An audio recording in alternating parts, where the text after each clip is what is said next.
Quand on parle du monde du livre, on pense tout de suite à quelques grands noms, n'est-ce pas? Ces géants qui semblent tout contrôler. Mais et si cette vision était un peu, disons, incomplète? Si derrière cette façade, il y avait en fait tout un écosystème d'artisans, de passionnés qui sont en train de créer la culture de demain.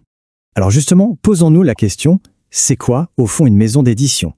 On va essayer d'aller un peu plus loin que les logos qu'on voit partout. C'est le moment de bousculer un peu les idées reçues et de jeter un œil à ce qui se trame vraiment en coulisses. Et là, on touche au cœur du sujet, le décalage est énorme. D'un côté, la perception, quelques mastodontes qui publient des milliers de titres. De l'autre, la réalité, des centaines, oui, des centaines de petites maisons d'édition qui, elles, sont sur le terrain à dénicher les auteurs de demain. C'est là que l'édition redevient une pure aventure humaine. Ok, mais alors, il faut être un peu fou, non? Pour se lancer dans un milieu aussi compétitif? Qu'est-ce qui peut bien motiver quelqu'un à créer sa propre maison d'édition? Eh bien, en général, tout commence avec une étincelle, ou plutôt l'une de ces deux étincelles. La première, c'est ce sentiment un peu frustrant, le sentiment qu'il manque quelque chose, qu'il y a des livres qu'on aimerait lire, mais qui n'existent tout simplement pas encore. C'est une mission presque intellectuelle, artistique, combler un vide, donner une voix à ce qui n'en a pas. Et puis, il y a la deuxième étincelle. Celle-là, elle est différente. C'est le coup de foudre. Pour quelqu'un qui a déjà passé des années dans la grande industrie, c'est le manuscrit. Celui qui arrive sur votre bureau et qui change tout. Celui qui donne des frissons. Et là, c'est une évidence. Il faut tout plaquer et créer une maison rien que pour ce texte. Alors, un manque à combler ou un coup foudre, ces deux points de départ ne sont pas juste des anecdotes. En fait, ils créent deux modèles d'édition complètement différents. Deux mondes qui, comme on va le voir, s'opposent sur quasiment tout. Le contraste est frappant. D'un côté, la presse indépendante, qui mise sur le long terme avec un auteur où la ligne est stable parce qu'elle est incarnée par le fondateur.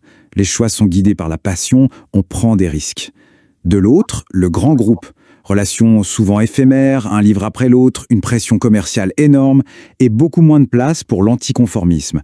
C'est vraiment la passion contre la pression des ventes. Et ça nous amène à une idée clé, celle de l'éditeur chef d'orchestre.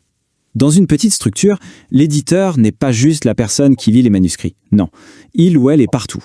Il découvre le texte, travaille main dans la main avec l'auteur, va jusqu'à choisir le grammage du papier, et ensuite il va défendre son livre. C'est un engagement total, un vrai travail d'artisan.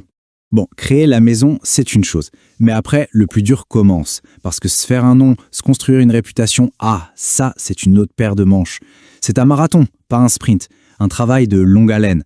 On parle souvent de travail de fourmi, et l'expression est parfaite. Pensez-y. D'abord, il faut trouver le bon texte, au milieu de centaines de soumissions. Ensuite, créer une vraie relation de confiance avec l'auteur.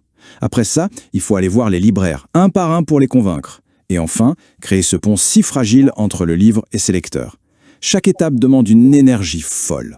Alors, qu'est-ce qui leur donne cette force? Qu'est-ce qui les fait avancer? C'est cette conviction, toute simple mais incroyablement puissante. C'est de se dire « je ne peux pas être seul ».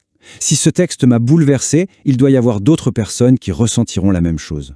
C'est un pari sur l'humain, le pari que la passion est contagieuse. Mais voilà, tout ce bel écosystème, si passionné, si nécessaire, il est fragile. Et aujourd'hui, il est menacé par des menaces bien réelles qui viennent de l'extérieur et qui pourraient tout simplement le faire disparaître. Et ce ne sont pas des problèmes abstraits, non, c'est très concret. C'est un effet domino. On coupe les budgets des salons du livre, une vitrine essentielle disparaît, l'anti-intellectualisme monte, les gens lisent moins de livres exigeants, les librairies indépendantes sont attaquées, c'est le principal canal de vente de ces éditeurs qui est menacé, chaque maillon qui saute affaiblit toute la chaîne. Et ça nous ramène à cette fameuse phrase. Vous trouvez que la culture coûte cher? Essayez l'ignorance. C'est exactement ça. Soutenir ces éditeurs, ces libraires, tout cet écosystème, ce n'est pas juste une question de sauver des livres. C'est un investissement dans notre capacité collective à penser, à débattre, à imaginer. C'est un choix de société en fait. Ce qui nous laisse avec une question fondamentale pour l'avenir. Dans cette immense industrie dominée par des géants, quelle place veut-on vraiment laisser aux voix uniques, différentes, parfois dérangeantes? Au fond, quelle est la force d'une seule voix face à des empires? C'est une question qui nous concerne tous.